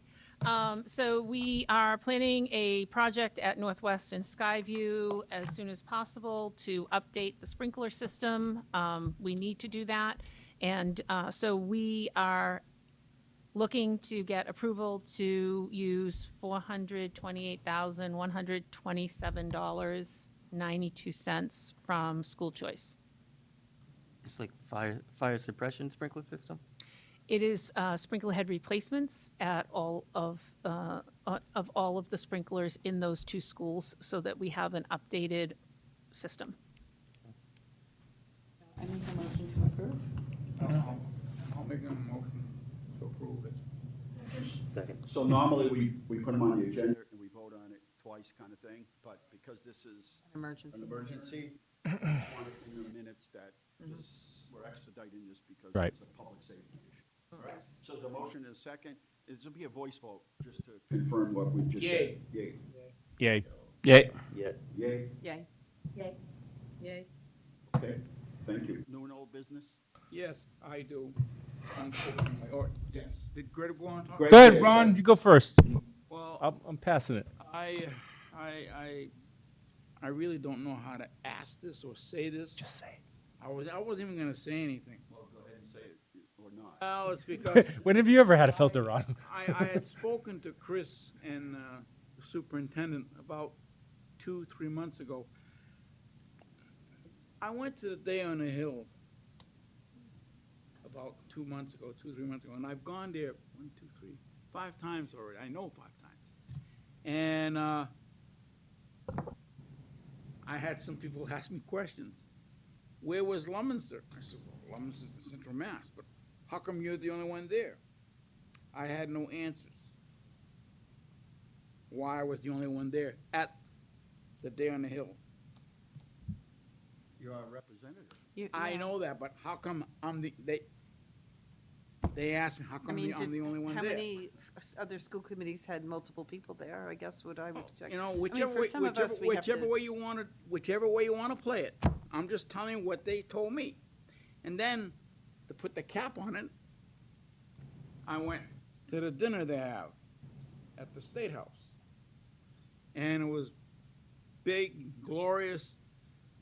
All the, there was, I don't know, 10, 15, 20, what's the word I'm looking for? People? Not stable, but companies. Is it not companies, but Non-profits. have the big Culinary programs? not the representative, but they have. Was it it's like culinary over programs? here, you know, they have the Culinary program? culinary program. Sounds like. Because I was trying to find a way of saying without. Yeah. It was a Rhymes like. whole bunch of them. It was jammed with people. And Right. again, I got the same question. Where's I Leominster? don't think Where's we've ever Leominster? been invited. You had me at free food. I'll go with you, Ronnie. Whichever way you want to play with that. I don't, I'm just reporting you. Make okay? the decision. It was jammed with people, and the food was great. I tried every little thing from here to Helsinki, and compared to all other times when it wasn't full. Now it was jammed. It was so jammed, even in the hallways going upstairs, it was jammed with people. But we weren't there. Yeah. I was the only one there. So I think, just to answer you, for me, it means taking a day off from work, and I Well, have whichever to prioritize. excuse you want to use, I don't care. I go there because I can't help myself. Yeah, no, and I'm you're our I'm representative, and we addicted know to we're in good politics. hands. I have to go. If I don't go, So- I feel so- bad. What came out of it all, Ron? I don't want to be here till Other than 9 o'clock. publicly shaming us. At the Day on the Hill, everybody was talking about what they wanted to have done for the future and this and that. But and they had some students from various Nobody wants schools. me But my so-called claim is that I was the only one there. But we appreciate you representing us. Yeah, thanks. Thank you for going. Ronnie, I'll go with you if you want next time. Let me know. I'm gonna still go. But the thing is, why am I the only one that goes there? Does everybody knows you down there, Ron? What's that? Everybody knows you down there. It doesn't matter. Mayor Ron. Elected officials, everybody knows you down there. So you represented us. Yeah. We were confident that you did a good job. Same question. Where's Leominster? And to be wise. And you should have said, Leominster's here. Ask them why they need to know.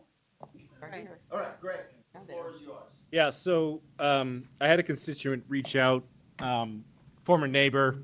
His mother taught at Fallbrook for many, many years, Mrs. Stober. Oh. She passed away a few years ago, but her son, Ryan, had inquired about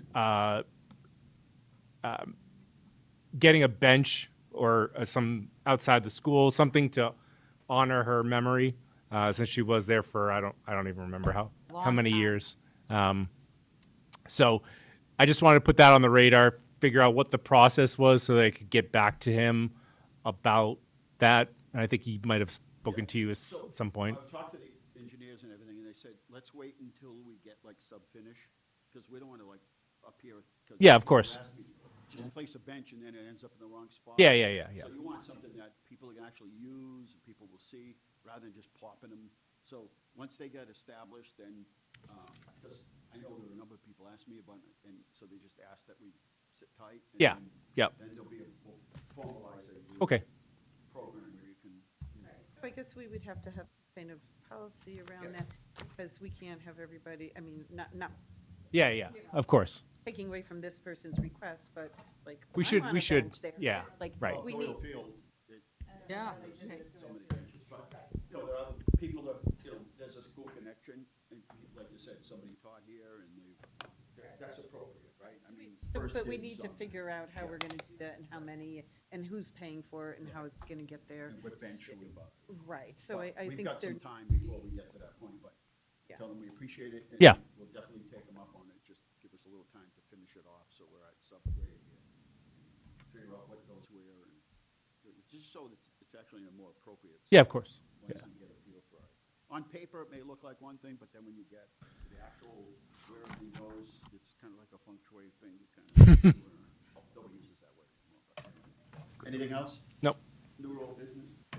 Good. It looks like we're off to a good start, Superintendent, so very exciting. Very exciting. Our numbers are good, and that's good, and we've got new teachers coming on board, and a lot of new and exciting things happening, and improvements that were made over the summertime. So we're ready to go. Just patience. I know what it's, right, when you have young kids especially, it's like everything's super polarized, but just patience, right? Just for everybody while we open school and slow down.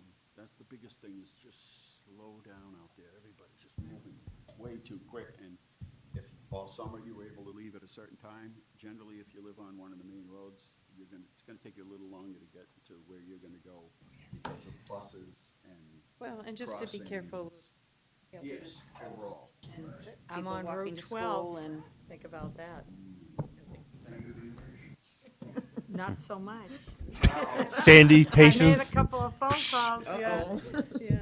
All right, motion to adjourn. I'd like to make a motion. to Those adjourn. opposed, you can stay here and follow those. Have a wonderful night. Thank you all for coming. Thank you.